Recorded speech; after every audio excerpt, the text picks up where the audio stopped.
musharaxa jagada madaxweynaha xisbiga mucaaradka ah ee UCID aqoon-yahan Jamaal Cali Xuseen oo qaar ka mid ah maanta warbaahinta kula hadlayay xarunta xisbiga ayaa guud ahaanba shacabka ku dhaqan gobolka Murudujeex ugu baaqay inay qayb dhexaad ka qaataan diiwaangelinta codbixiyayaasha oo dhawaan la filayo inay ka bilaamato gobolka Murudujeex. Jamaal Cali Xuseen oo arrimahaasi ka hadlaya ayaa waxa uu yiri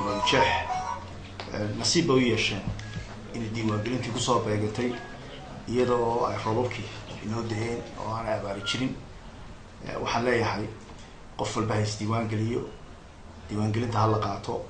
qof walba fartiisa ku ciil baxo wuxuu qaranku ku dhismaa ama systemkan aan qaadanay dimuqraadiyad ay ku hirgashaa marka qof walba uu codkiisu tirsan yahay waaweedino 8 cod baa lagu kala haday doorashadii ugu horeysay ee dimuqraadiyadda ahayd la galay waxa weeye qof walba codkiisu waa tirsan yahay marka waxaan leeyahay yaan la dheersan qof walba codkaaga waa muhiim inaad qarankan sidoo halku u jeesan lahaa cidii hagi lahayd in aad kalsoonidaada buuxda siisid waa muhiim weeyaan baan leeyahay. geesta kale aqoon-yahan Jamaal Cali Xuseen oo warbaahintu ay wax ka weydiisay halka uu ku dambeeyay dacwadii ay ka gudbiyeen gudoomiyaha xisbiga mucaaradka ah ee UCID injineer Faysal Cali Waraabe ayaa waxa uu yiri waa nasiib dar in xisbiga UCID mar labaad uu maxkamad u galo taariikhda wuxuu ku galay xisbigii maxay ahayd laba jeer maxkamad la isla galay labada jeer bada gudoomiyaha waxa ka ahaa injineer Faysal Cali Waraabe سوي وقتي هالشيء صباح حسب القلب حسب واحد وصل صار حب يو لو قرب أو إسكاشري مركي لو قرب إسكاشري شرع للمريء ما خاطي الباشو يا سومال لأنه دبر وذاك يصير مركا كدبنا توحى القرب كلاتين القرب في كلام مغنيه أو إلى هذا وحي هذا وحبك متشرع أي مركي أي وحي صور دوادي أي نبطي أو تحسنا ده حوالي وبوب عطانا ama maxay ahayd waxaan u wanaagsaneen dimuqraadiyadda wan tishaabinaano 100 jeer iyo 100 heshiis iyo 100 wax baan la galay qofka bini'aadanka haddii qowl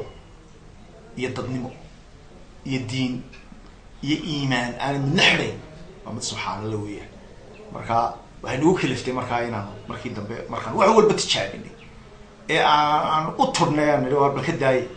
markii dambe daan maceen sama sharciga wuxuuna kala siiyo oo waxayga wada qoran oo la wada hayo oo golihii dhexe iyo wixii go'aanadeedii iyo isagu waliba saxeexay wixii baa noo yaala taasaan ku kalsoonahay taasaan ka warsugaynaa maana jeclay in halkaas ay nala marto laakiin way ka maaran weyday marka dhinaci kale loo taagi waayay way ka maaran weyday لكن سومال عنده وقت وقرته ويسي صدقك وكلا سيس شعب كلا سي انت محكمة ضدك انت بدأ انت على سلتين ايا قرته ده وحكوسي اخرستان المقالة سومال شعب سومال لما قرته ضدك كلا سي ان شاء الله تحسنا ويسعون دونتا وحن كرسي قلنا الهي بعد وقري سمادك قرطها sidoo kale aqoon-yahan Jamaal Cali Xuseen waxa uu guud ahaanba taageerayaasha xisbiga mucaaradka ah ee UCID u soo jeediyay in ay ka dhur sugaan halka ay ku dambayso dacwadda xisbigu aysan ka niyadjabin xisbiga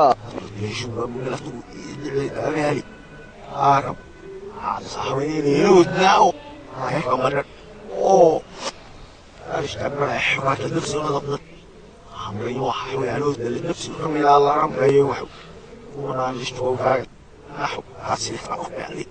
إلى يسمعك هذا الغم أبلو نحو لي الله شو الشيء هذا يوجد أعرف حول رسول يعني يدي زبلة طبعا نحن نفسنا أول حاجة أحب إني يقولوا لا يوجد الرقم لكن طبعا الناس يبدونا مالي أو يوجد لنا يقولني كثير إن أنا أتواصل شيء يعني يقولوا يجعل الدسول ونجيب عبد الله على نجيب دلبر برشة تيفي مقالة هرقيسة.